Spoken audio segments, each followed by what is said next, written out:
Sometime last year, I wanted to get into the habit of logging all my food. I wanted to stop binge eating and eat healthier. I think we can agree that maintaining a food journal is a habit that is very hard to be consistent at. Ideally, this is a perfect opportunity for a calorie counter to make this process easier. Let's take a look at how HealthifyMe tries to do this from a UX point of view and how it can be improved. Let's say I open the app to track one of my meals. After the splash screen, I get distracted by a full screen ad for their premium service. If I try to go back before it loads, it doesn't go away. The app has started irritating me before I even have properly opened it. Once I reach the app's main screen, the live session ad is the first thing that grabs my attention. After that, I can see that there are a lot of trackers present. Out of these 7 options, 3 of them are tracked automatically.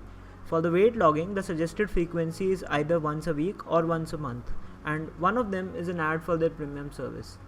So out of these 7 trackers, only 2 of them are the ones that I need to enter myself.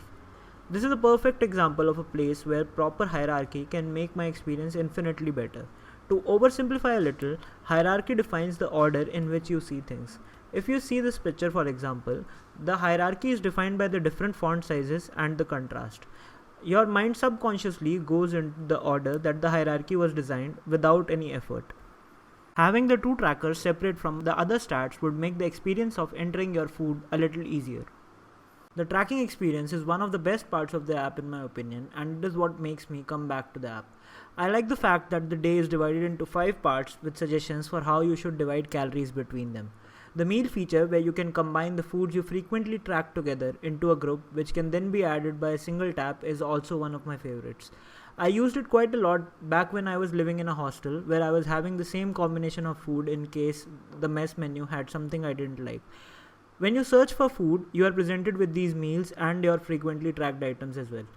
A small problem though that I see on the search page is that if you select something from the frequently tracked items, it goes into the quick track mode where I can no longer search for food. Having both the options at once would be a nice plus.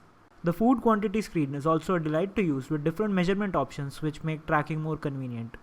A minor thing that I faced here was that it is not really clear that you can edit the quantity value by typing as well as selecting it from the list. Something like a small onboarding here, the first time user tracks his food, might make this more clear.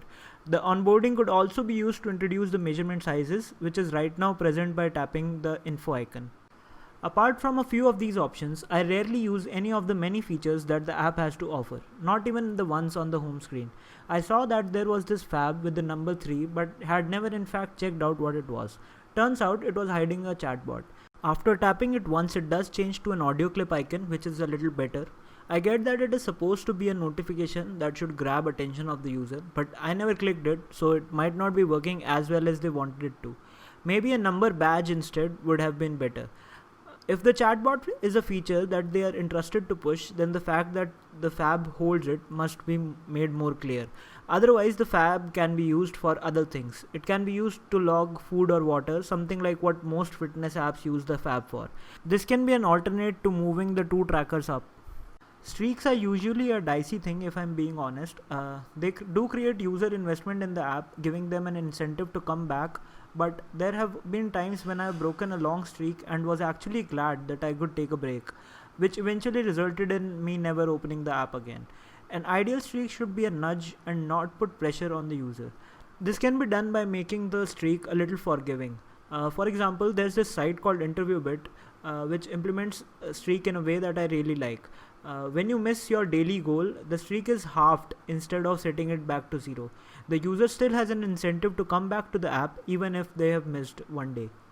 HealthifyMe does keep a streak, but it is only visible in the profile section and not on the home screen. It is one of the features that I think HealthifyMe can push a little more.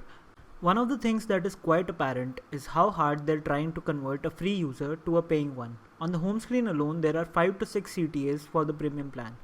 When someone is trying to form a habit, there is a gap between forming the habit and when you set the goal, where motivation starts to fade, and that time these little resistances may cause users to stop coming back to the app.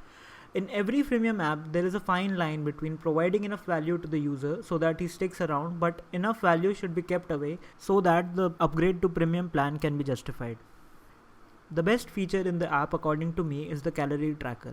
They might think that the user would see the value of removing the resistances between the steps, but don't take into account that the same resistances may cause the user to just leave their app entirely as well.